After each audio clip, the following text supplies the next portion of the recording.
Hello. This passage of time business sounds very cliche, almost boring, and people generally, the passage of time, time heals all wounds. You can find 8,437 million phrases on the passage of time. I'm here to explain to you in relation to your narcissist and getting through things. It really, it's a very powerful realization when you think about time passing. For example, I keep a daily planner. I've kept one for years. I have them 30 years old. I can tell you what I did in 1989 on Wednesday in June. Do you know what I mean? I'm making light, but I do. I keep them and I have them, which means I have one for last year. I'm right now, 3 days ago, 2 weeks ago, 4 days from now, I'm going through all of my disaster dates. At least a bunch of them when they really hit is like right now. And I look back on my daily planner.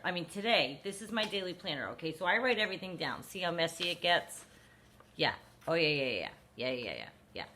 And I look back, which I didn't need to, because you know your disaster dates, they ring in your head, right?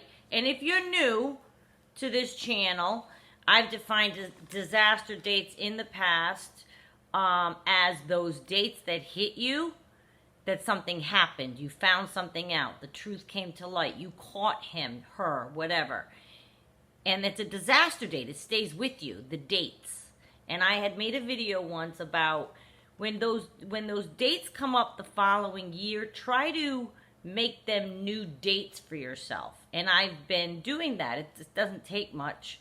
It just means you need to make that day poignant in some other way, so then next year, June whatever, will represent the anniversary of what I did this year. This is last year's.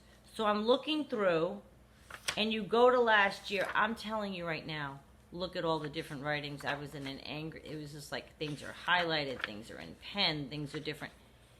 I was finding out this was last June. This is 2020. So this was last June compared to this June. I cannot tell you the difference in the passage of a year between my life last year, between, say, March and June, and this year, between March and June. It's 1 year, guys. It's 1 year. Now, that's a long time for those of you that are sitting in a hell loop like I was in 2020. And for most of the year, not just June. It continued. Oh, yeah, it continued. Most of this, So, but it's very punctuated when you're a hard copy person like I do. Like when you keep it pen to paper, I'm not just remembering what happened. I can see it. I wrote it down. And you might say, well, doesn't that bother you to look back? I generally don't look back on my daily planners unless somebody asks me something. I'm known as the person. Ask Renee, she'll know. When did we do that? When did we go to that concert? Was so-and-so on that vacation? Did we go to what restaurant? I'll know. And if I don't, that's weird. I was tired. I didn't write it down. You know what I mean? So it really punctuates to me, and I'm here to explain to you the difference in how I feel right now. When I look at that book from last year, oh my God. I was drowning, and I tried to work it out. Like I kept trying to keep the contact and keep the relationship going in the face of thing after indiscretion, after transgression, after insidious gaslighting, after triangulation, after all summer. This is just the beginning. June, July was not even the beginning. Bad dates had happened way before June and July, but June and July was full of them. August, September, full of them. September, really full of them. Like it just, and I think back and it's a year. So the time does pass. I never thought I would snap out of whatever spell I was under last summer. I want to make sure you understand how far in it I was. I wasn't making videos last summer. But I think I've conveyed to you with my words, with the videos I have made to you, and the honesty I share with you, which you know I'm an open book. I was raw last summer. I was devastated every day. I didn't cry every day because I think at some point the crying stops, right? No matter what the situation or what the relationship or what, well, that's not true.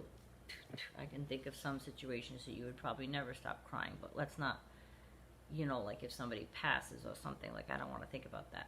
But if it's a relationship kind of cry, it does pass.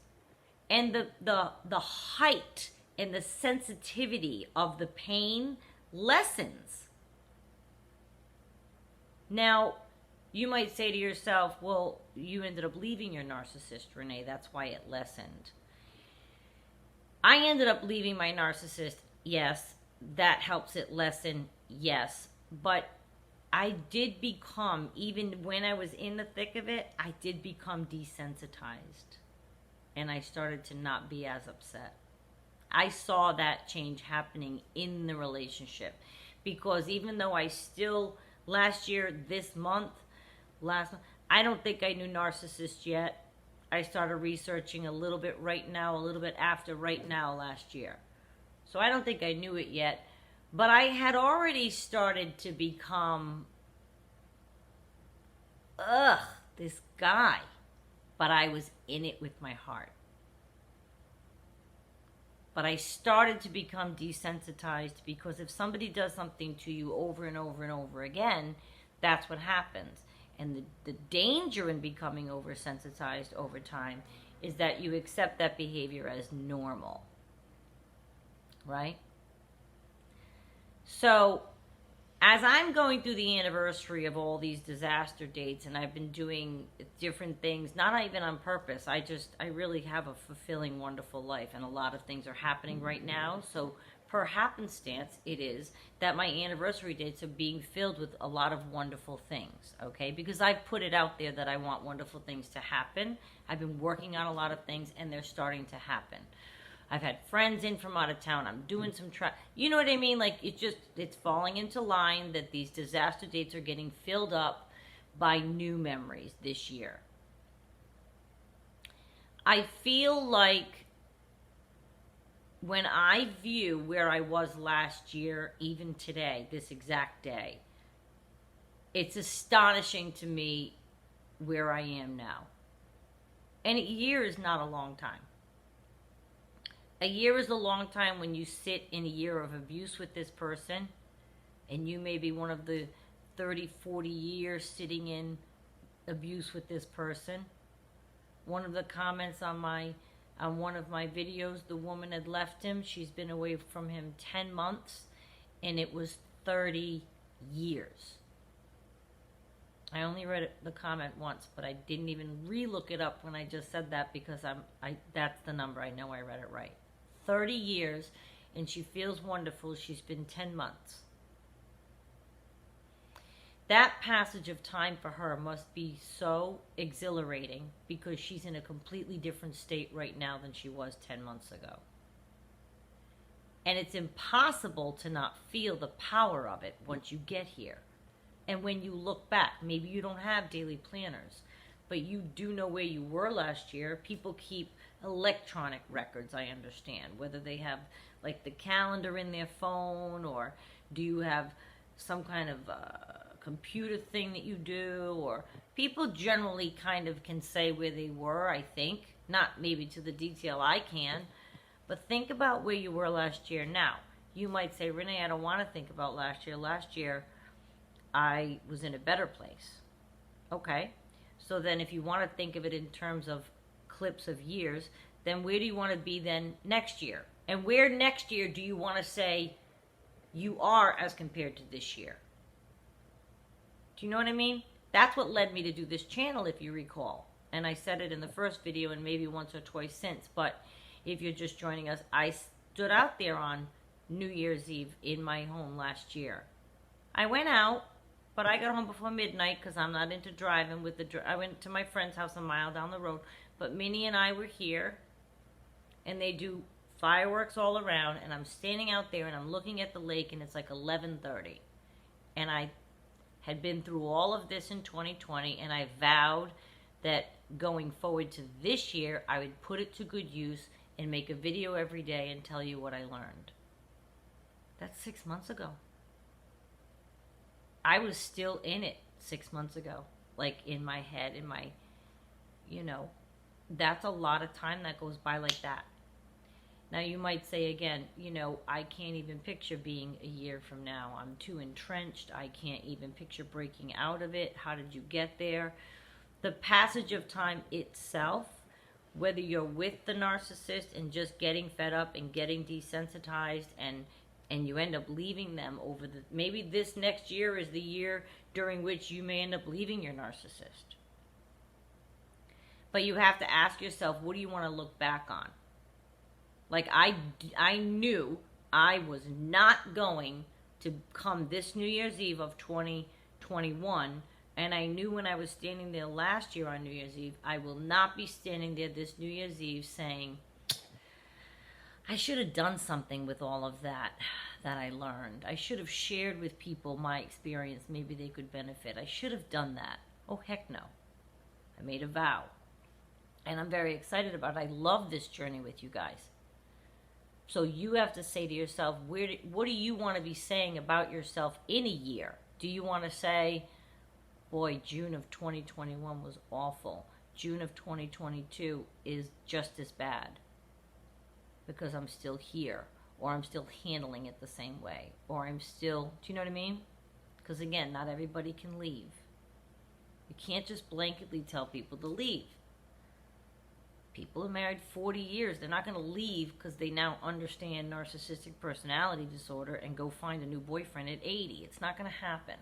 So we got to talk to the people that are still with their narcissists as well. But in time, and those people have probably well learned how to handle their narcissist by now. But if you are in a place that you anticipate this is not forever, you can feel it, you've lost hope, you're becoming desensitized, then you need to think about, okay, so where do you want to be in June of 2022? And are you taking steps to get there? And are you going to love June 2022 or July 2022 or August 2020? I say June because June is when the stuff blew up. More so than previously. That's when there was like a blow up. Yeah. I would call that like the break up. Yeah, was June. Well, one of them. So I look back in and I'm thrilled with the passage of time over the last year. I'm thrilled to know the progress that I made. I also never a year ago thought that I would snap out of it. I was very, very despondent, and I was very, very... It was a hopeless situation, I felt. I did not see an end. I did not see me getting strong enough to expel that from my life. Becoming desensitized happened first, and then I realized that was dysfunctional, that I was thinking this was normal behavior. Not normal, but I was dealing with it on a daily basis. Because you're dealing with the indiscretion, daily. It's not just the day that you had it. And then by the time you maybe can put that one into a compartment that you can deal with, he does another one. So it felt like a daily struggle, regardless of how many things happen to you with your narcissist. It's a daily painful struggle. The last 3 months of my life have been blissful. To finish the sentence of where am I this year as opposed to last year. And there is no one romantically in my life. It has nothing to do with that. It has to do with connecting with, now I've always been pretty connected with myself, but it's reconnecting to yourself. It's taking time to do this, and this for yourself. And your list is different than my list, is different than the next person's list. But it really is concentrating on you. Or like if children, you have a pet. Minnie is very camera shy right now. She's just not wanting to be on the camera. I tried to sit her in her seat. She walked over there 10 times. But I know you probably miss her because the thunder, for some reason, makes her sit over there. That's where she wants to be. So I'm sorry if you miss seeing Minnie's little face. But I feel like I wanted to express that to you because if you're feeling very pessimistic and very despondent, I'm here to tell you I was there a year ago. I looked it up.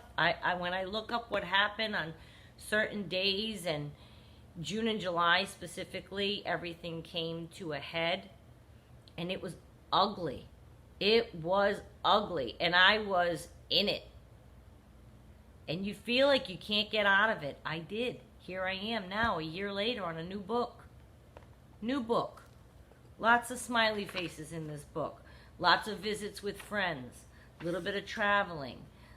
You know what I mean? Exercising. Trying to get back to that. I'm so bad with that. But I want you to know that you can look forward to it, because if you make changes for yourself, and I was the one that had to do it. There was nobody that was going to tell me. There were people around going, Renee, are you out of your mind? This guy, my God, get rid of him.